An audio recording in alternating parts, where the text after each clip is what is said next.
Al contrario que nuestro vecino del norte, que empezó con una reducidísima extensión de tierra, su vida independiente, y con el paso de los años se fue expandiendo con fuerza por el continente americano e incluso en otros territorios de ultramar, México fue todo lo contrario. A pesar de haber heredado de la Nueva España una extensa sección que abarcaba buena parte del norte del continente, las ambiciones individualistas, la poca visión, la desunión y una falta de identidad como país como existe hoy, provocaron descuidos con consecuencias irreversibles, descuidos que pudieron evitarse fácilmente y que derivaron en la pérdida de grandes porciones de territorio nacional, tanto al norte como al sur del país. El día de hoy veremos la evolución territorial de México y cómo se fue consumiendo hasta quedar reducido a su tamaño actual. Nuestro viaje inicia en el año de 1821. Tras la firma del Tratado de Córdoba, se acuerda la independencia de México el 24 de agosto, una fecha que ya nadie celebra, instaurándose el Imperio Mexicano. Tras invitar a las provincias centroamericanas a participar en el nuevo proyecto de nación, el prometedor e incipiente imperio mexicano alcanza la máxima extensión que tendrá, tomando en cuenta a El Salvador, que solo estaría unido al imperio formalmente en menos de un mes. El imperio mexicano abarcó la asombrosa cantidad de 4.925.283 kilómetros cuadrados. Suponiendo que México aún mantuviera estas colosales dimensiones, seríamos el séptimo país más extenso del mundo, por debajo de Australia, Brasil, Estados Unidos, China, Canadá y Rusia. En 1823, tras irremediables enfrentamientos ideológicos, el primer imperio mexicano cae, disolviéndose. Los mexicanos tratan de reorganizarse nuevamente como nación, pero toda la región centroamericana decide que lo mejor para ellos es continuar de manera soberana, separados de México, decisión que es aceptada pacíficamente. La única parte que está indecisa de reintegrarse al país resulta ser Chiapas, que deja su estatus indeterminado. Esta nueva configuración territorial tuvo una extensión total de 4.405.990 kilómetros cuadrados.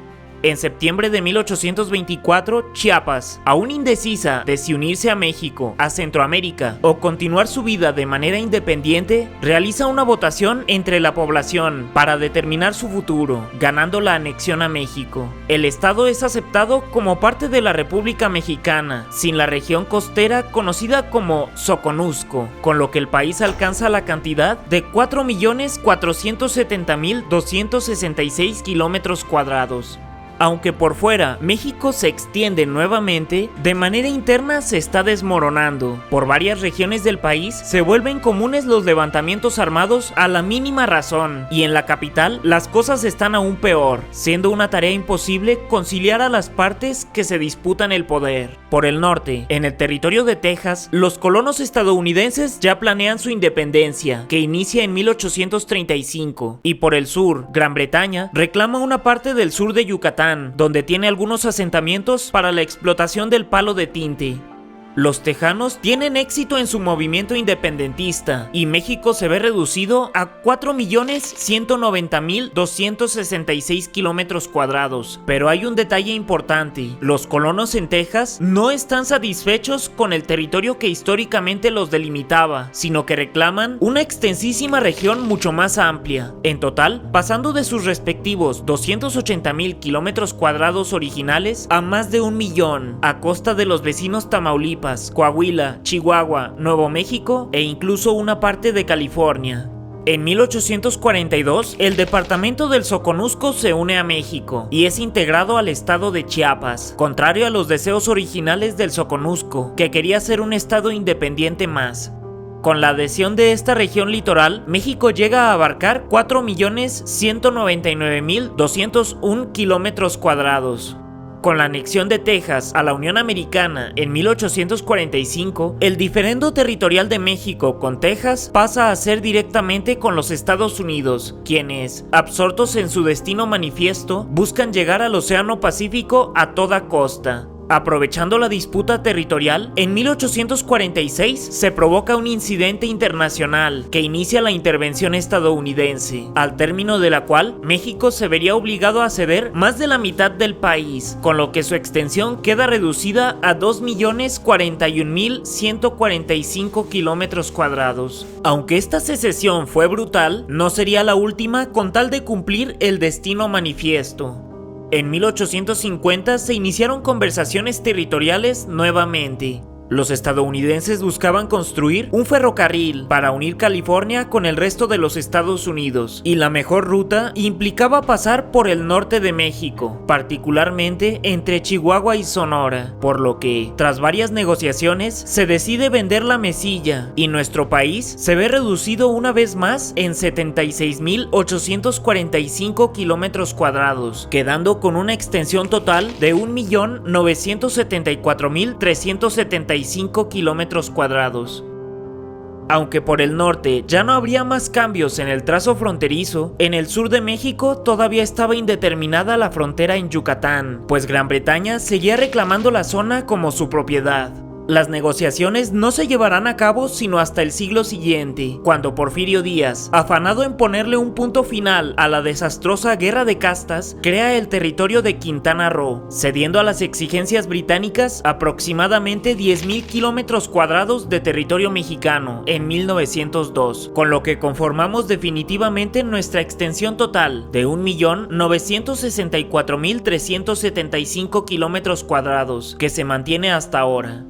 Aunque aún hubo algunos movimientos territoriales que, a pesar de resultar insignificantes, los mencionaremos. En 1931, México perdió la soberanía de la isla Clipperton, que pasó a formar parte de Francia, aun cuando Clipperton se ubica a 1.000 kilómetros de las costas mexicanas y a más de 10.000 kilómetros del país galo. Clipperton, que en realidad es un atolón, apenas tiene 6 kilómetros cuadrados de extensión y carece de atractivo alguno, aunque por las reglas náuticas le otorga a Francia un mar territorial de casi el mismo tamaño que el país europeo. En 1963, el Chamizal, una región mexicana de 1.2 kilómetros cuadrados que debido al desvío del río Bravo pasó al lado estadounidense, fue devuelto formalmente a México y en la actualidad es en su mayoría un parque público perteneciente a Ciudad Juárez.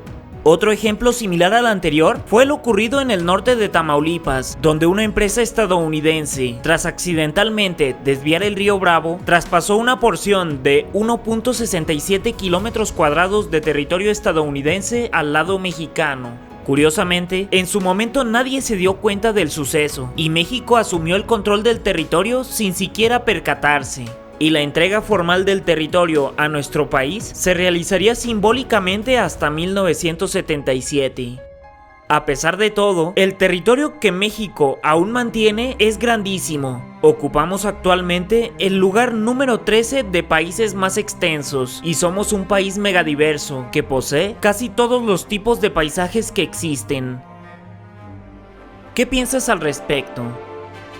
¿Sabremos aprovechar nuestras ventajosas condiciones para progresar? ¿Conoces ya todos los estados que conforman México? Para Main Watchers, yo soy Snooty Aaron. Nos vemos todos los martes y jueves a las 8 p.m. por el canal Main Watchers de YouTube. Y también te esperamos en nuestra página de Facebook, Main Watchers.